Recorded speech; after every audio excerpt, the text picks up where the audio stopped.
Now, contrary to what we may think, I don't think that the phase of early adulthood, which we touched upon already in yesterday's video, is the phase of greatest emancipation for the INFJ, or at least for most INFJs, because as we know, INFJs are not a homogeneous group any more than other types are homogeneous groups, and hopefully one of the things that I do in this channel, and I consider it one of my important contributions, is to really fight against this idea that types are monolithic, and to emphasize rather the organic multiplicity, diversity, the richness, that these different subfamilies contribute to evolving types across time. Now, the majority of INFJs, though, I believe, don't experience early adulthood as the phase of greatest emancipation, partly because a majority of them are compliant, and compliance is something that you work your way through, and sometimes it stays with you for your entire life. You remain adaptive, submissive.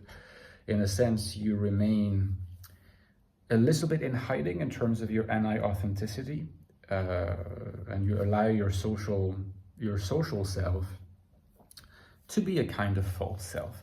It's not the false self of people with borderline personalities or schizoid or schizophrenic personalities, of course, or the false self of narcissistic personality, but it is a kind of light, sort of sugar-free version of that false self. It's the INFJ is capable of switching it off, of course, in situations where they feel more secure to be themselves. But the emancipation of the INFJ is primarily non-intellectual. That's the interesting observation that maybe is not mentioned enough. The emancipation of the INFJ is not intellectual in the way that perhaps it is for INTPs, perhaps it is for ISTJs, I don't know, INTJs. Emancipation for the INFJ is in the domain, is existential.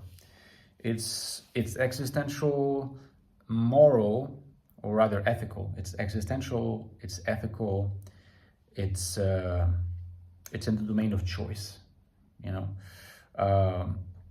The main sort of crux of emancipation for the INFJ is something like, in a world that doesn't seem like it values my most authentic self and its qualities. The world values qualities, virtues, traits, features that are better exemplified in other types, right? So this world is kind of a little bit threatening to my most authentic self, because it doesn't seem to value what I have to bring to the table. So how can I safely be that self, not just inside my world, but outside? So it's sort of a program of work. It takes time to put in place, and I think that the phase of early adulthood is usually formative in a way that is not even necessarily noticed. Often the INFJ feels a growing sense of discomfort with this division within themselves, like the choice to not really coming across as they truly are. Sometimes even existential fears of losing eventually through the habit of hiding who they are, a fear of losing a sense of who they are. That typically doesn't happen, but it's a fear that has an explanation. And these preoccupations, even if this is, again, like I said, not noticed, will play a role in further emancipation in later phases of adulthood, after the age 25, after age 35, and so on. I think during the phase of early adulthood, the INFJ is, you might say, concerned with striking a compromise. And now they are facing a world where they have to mostly fend for themselves. They have to learn responsibility. They have to learn that their parents are not always going to be around for them. They have to learn making choices, finding work, being social when this is required. Responsibility, accountability are probably the two, the two core terms to keep in mind here. So again, the young INFJ, the young adult INFJ struggles to see how these requirements, responsibility and accountability to society, and not just to themselves, they struggle to find how these can be embraced, accepted, and this is inevitable, all right, if you are to lead an adult life.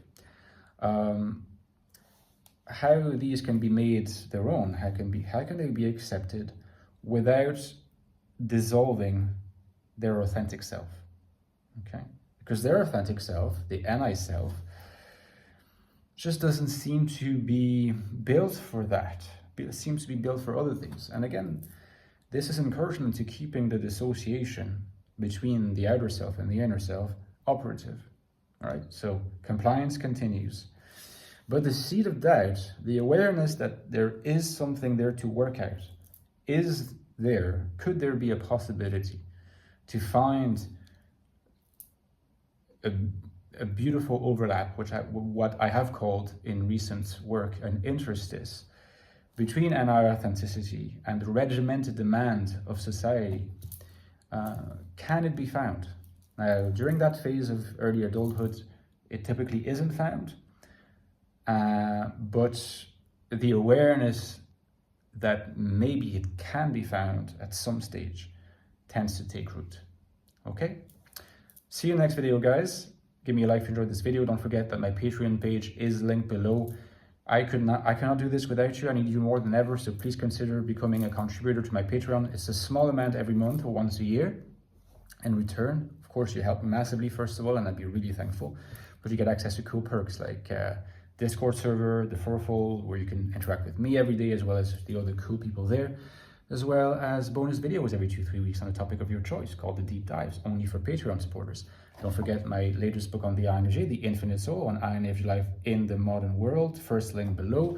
Get the book if you haven't yet, as well as my book on the INFJ called The Ecstatic Soul, which is the deepest investigation of the INFJ mind you'll find anywhere. Linked below as well. See you soon, guys, and thank you.